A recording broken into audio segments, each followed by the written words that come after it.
Video को like कर दे, अपने यार दोस्तों में शेयर कर दे, चैनल को याद से सब्सक्राइब कर दे। 500 लाइक का टारगेट है। अब आगे जैसे कि हम सभी ने लास्ट एपिसोड में देखा था, हाँ महारानी को बताता है कि जब मैं इस दुनिया में पहली बार आया था तो मैं ना सिर्फ पावरफुल होना चाहता था और वापस स्काई ड्रैगन में लैंड में जाकर उस आंटी चैन से अपना बदला लेना चाहता था। लेकिन उससे पहले मैं कुछ लोगों से मिला जिससे आखिर मिलने के बाद जो मेरी सारी वे थी ना मैंने अपनी छोड़ दी, यानी बदला लेना तो छोड़ा ना, पर उन चीज़ों उनकी परवाह करने लगा।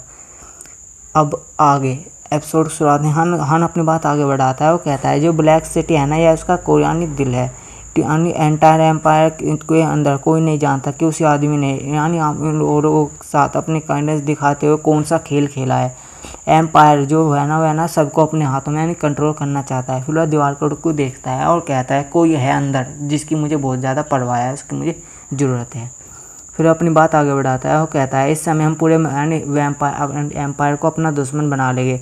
पिछले युग की रानी, क्या आपको ये सब मंजूर है, क्या आप तैयार है? वैसे कहती है मैं एक साम्राज्य हूँ। फिर वो कहता है हाँ अपनी बात आगे बढ़ाता है तो फिर तो ऐसा है कि जो सारी परेशानियाँ हैं ना वह हमारे संबंध में होना चाहती है। फिर सीन शिफ्ट होता है, हमें दिखाया जाता है कोई आपस में बात कर रहा होता है। वो कहता है वो एम्पायर सिटी के फैंटोम यहाँ आ चुके हैं।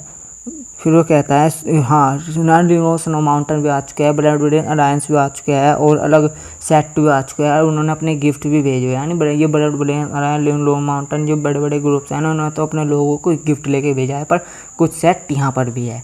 फिर हमें दिखाया जाता है रोड कोर्ट का सीन। वो होता है ना जो रोड कोर्ट का बंदा यानी मालिक यानी राजा, वो कहता है कि एक बड़ी पार्टी होनी चाहिए। फिर वो कहता है क्या सी सेट ने अपने लोगों को यहाँ भेजा है? वो कहता है जी हाँ बिल्कुल। वह बुड्ढा अपनी बात आगे बढ़ाता है और कहता है ये तो बहुत ज़्यादा यानी ये अच्छा है, यानी चैन की शादी के बाद में बता दूँ चैन हान की बड़ी बहन का नाम है। ओके ठीक है, तो आगे बढ़ते हैं। वो कहता है चैन की शादी के बाद ट्यानो एम्पायर और सिटी जो अलायंस है वे सब अपनी जगह पर स्थिर हो जाए, हमें फालतू लोगों की कोई भी ज़रूरत नहीं है। फिर वो कहता है चैन हान पर क्या ड्रग्स का असर हो रहा है, इफेक्ट हो रहा है? फिर वो कहता है हाँ वह पूरी तरह से अपने बारे में पूरी तरह से भूल चुके हैं। वह अपनी जो उसकी पर्सनैलिटी व्यवहार है ना वह भी पूरी तरह से चेंज बदल चुका है। फिर वो कहता है तो ठीक है। फिर वो आगे बढ़ाता है अपनी बात, कहता है कि अब उसे फैंटोंग को देखने दो। फैंटोंग एक अच्छा नहीं समझदार इंसान है, वो स्मार्ट है, वो जानता है कि उसे आगे क्या करना है। फिर वो कहता है एक घंटी से ले रखता है हाथों में छोटी सी, वो से कहता है इसे प्रिंसेस को कहना कि अपनी दहेज में ले। फिर वो अपनी बात आगे बढ़ाता है। वो कहता है डाजे महारानी यहाँ पर 100 के 100% आई यार, मैं उसका मकबरा यहीं तैयार कर दूंगा, मैं उसका इंतजार कर रहा हूँ। वो कहते हैं यार सारी परेशानियों का हरा में एक बार में ही मिल जाएगा। फिर जो सामने वाला बंदा होता है ना वह उसके हाँ मिलाता है, वैसे चढ़ाते हुए कहता है यह दुनिया तो एक चेस गेम। फिर सीन शिफ्ट होता है, हमें सीन एक खूबसूरत सी जगह का यानी खूबसूरत जगह है उसका दिखाया जाता है। वहाँ यानी उसका नाम है वुई ब्रोथर यानी वेशार। ये एक ऐसी जगह है जहाँ पर लोग अपना सपने लेकर आते हैं और कुछ छोड़कर भी जाते हैं, कुछ तो लेकर भी जाते हैं। फिर हमें इस बारे में आगे भी बताया जाता है कि यहाँ पर बहुत ज़्यादा खूबसूरत लड़कियाँ हैं। ये ना कैपिटल से बाहर है, यानी कैपिटल के अंदर नहीं है। यह ना एक स्प्रिंग माउंटेन के ऊपर है जो कि कैपिटल के बाहर पड़ते हैं। यहाँ पर बहुत ज़्यादा खूबसूरत महत्वपूर्ण और फेमस लोग अपने पैसे को पूरी तरह से बर्बादी की तरह उड़ाते हैं। फिर सीन शिफ्ट होता है, हमें दिखाया जाता है हान को एक लड़की कह रही थी आपको बहुत ज़्यादा खूबसूरत है। दूसरी बंदी कह रही हो क्या मास्टर आपको बहुत ज़्यादा अच्छा लगा? तीसरी बंदी कह रही होती है मास्टर क्या आपको अच्छा फील हुआ? हान कहता है हाँ बहुत जन्नत के मज़े आ रही है। फिर महारानी उससे पूछते हैं अब तुम्हारा क्या कहना है? हान कहता है तुम क्या कर रही हो? फिर हमें दिखाया जाता है लड़की कहती है भागो यहाँ से। फिर महारानी उससे शर्माते हुए कहती है कि तुमने कोई यानी सिटी के अंदर जाने का रास्ता ढूंढ लिया, तुम्हारे पास इतना समय तो नहीं है कि तुम मेरे साथ कल्टीवेट कर सको, यानी कल्टीवेशन यानी डुअल कल्टीवेशन आपको पता ही है, समझाने की ज़रूरत भी ना। फिर वो कहते हैं यार तुम यहाँ पर अपना टाइम वेस्ट कर रहे हो। हान उससे कहता है मेरे पास पहले से एक आइडिया है। फिर उससे कहता है यह सिटी बहुत ज़्यादा ख़तरनाक है, डेंजरस है, इसलिए मुझे ना आराम करने की ज़रूरत है, जिससे कि और खुद को इतनी ज़्यादा ओवर स्मार्ट में मत समझो, यह हमारे लिए अच्छा नहीं होगा। फिर महारानी उस पर अपना सरसा दिखाने लगती है और कहती है अच्छा जब तुम इतना जानते हो ज़्यादा खतरनाक है तो तुम मेरे साथ कल्टीवेशन क्यों नहीं करते, तुम अपना टाइम वेस्ट क्यों कर रहे हो? हमें दिखाया जाता है कोई आता है अंदर और कहता है मेरा इंतजार करने के लिए थैंक यू। वो कहती है मेरी सिस्टर यानी मेरी बेटियों ने आपको यहाँ पर बहुत ज़्यादा अच्छा फेमस करूँगा। यंग मास्टर आपको कैसा फेमस यानी फील हो रहा है?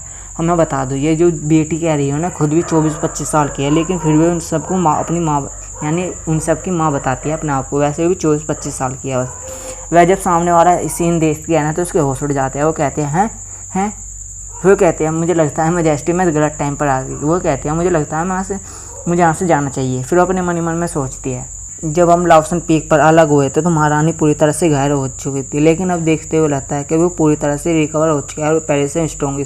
लेकिन जब वो हान पे ध्यान देते हैं उसके वो चौंक जाते हैं। वो कहते हैं कि जियांगान ने यानी ब्रेक थ्रू कर लिया और सेंटर आर्म से पीक आर्म में है। फिर वो कहते हैं लेकिन कैसे, इतनी जल्दी कैसे, उसने जब हम वहाँ से मिल यानी क्या ऐसा कैसे, यानी वो यही सोचने लगते हैं क्या ऐसा कैसे। फिर वो कहती है अपने मन में क्या डुअल कल्टीवेशन है तो मुझे भी कन्फर्म करने की ज़रूरत है, यानी कि नींद में फ़र्क। फिर वो कहते हैं अगर जो मास्टर और मजेस्टिक हो कुछ परेशानी ना हो तो मैं आपके सामने कुछ महान डुअल कल्टीवेशन टेक्निक रखना चाहती हूँ। हान देखो, वो कहता है, हान के होश उड़ जाते हैं। वो कहता है क्या? वो कहता है इसकी कोई भी ज़रूरत नहीं है, और वैसे भी देखा जाए तो हम यहाँ पर अपना बिजनेस डाउन करने नहीं आए हो।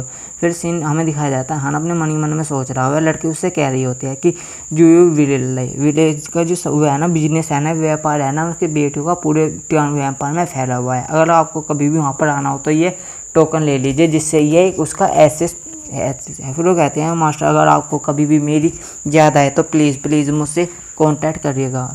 फिर वो अपनी बात आगे बढ़ाती है और कहती है वैसे भी हमें बताया जाता है कि जो यानी वैशाली है ना, कोई यहाँ वैशाली नहीं, इन्होंने यहाँ पर 108 बहुत ज़्यादा खूबसूरत लड़के के अलग भी बहुत से लोगों को यानी जो अनाथ है उन्हें ना अडॉप्ट किया है। उन्हें ना अच्छी स्मृति यानी कि खाना पीना और अच्छी स्किल जीने के लिए बढ़िया जीवन विद्या है। यही नहीं, उन्होंने अपने बिजनेस को फैलाने के लिए टर्न वैम्पायर और अलग जगह भी बहुत से बिजनेसेस खोले हैं, प्रॉपर्टी भी खरीदी है। फिर हमें आगे बताया जाता है कि जो लाओसन पीक है ना, पर जब यहाँ ये थे ना, इस लड़के ने हान को एक टोकन दिया था। उन्होंने कहा था कि जो यहाँ माउंटेन का एक तरफ का एक्सेस कोड है। फिर हमें दिखाया जाता है प्रेजेंट का सीन। फिर जो होती है ना वो कहती है मास्टर आपने पहले से मैंने आपके लिए डांसर के लिए कपड़े भेजे थे। फिर हमें दिखाया जाता है महारानी तुरंत जवाब देते हैं और कहते हैं तो मैंने जला दिए। फिर हान बहाने बनाते हुए कहता है तुमने मुझे यानी समय नहीं दिया कि मैं तुम्हें एक्सपीरियंस समझा सकूं। फिर वो कहता है लेकिन मेरे पास इसके अलावा भी दूसरा सेट है, वो उसे यानी एक कपड़ा से दिखाता है। फिर लड़के होते हैं ना वो कहते हैं ये लेकिन मास्टर ये तो आपके लिए है। वो कहता है क्या?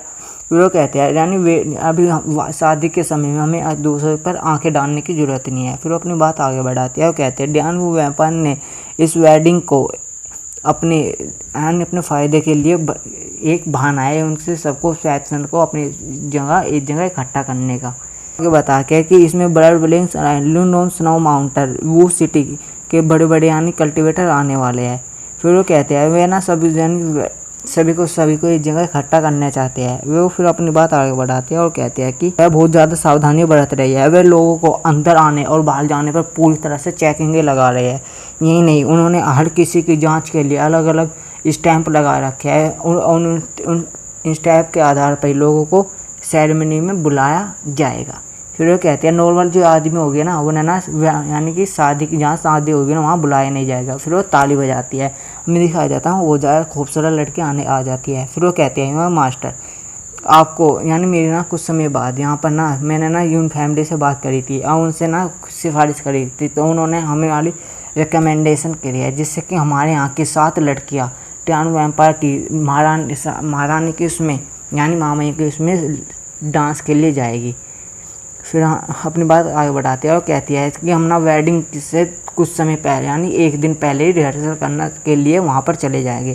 फिर वो आगे बढ़ाती है और कहती है कि मास्टर आप और मिस्ट्रेस आपको मेरे सबॉर्डिनेट्स के साथ वहाँ पर जाने की ज़रूरत है। फिर हान के तो होश उड़ जाते हैं। हान कहता है क्या मैं भी वहाँ पर डांस करूँगा? फिर वो कहता है मैंने तुमसे कहा था नहीं कि तुम ना वहाँ पर किसी एक मास्क वाले मैजिशियन नहीं म्यूजिशियन, एक हुआ मैजिशियन जादूगर, एक हुआ म्यूजिशियन यानी गाने माने।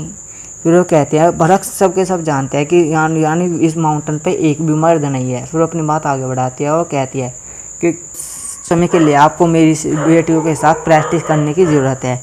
फिर यह महारानी हंसने लगती है और कहते हैं डांस करने की ज़रूरत है। फिर वो कहती है ये जो डीमन टावर में हुआ था ना उस लेक के पास उससे तो ज़्यादा ख़राब नहीं है। फिर वो अपनी बात आगे बढ़ाती है कि कुछ समय के लिए मुझे ट्रेन करने की ज़रूरत है और फिर मैं तुम्हें वहाँ पर ही मिल जाऊँगी पेरिस के अंदर बाद में।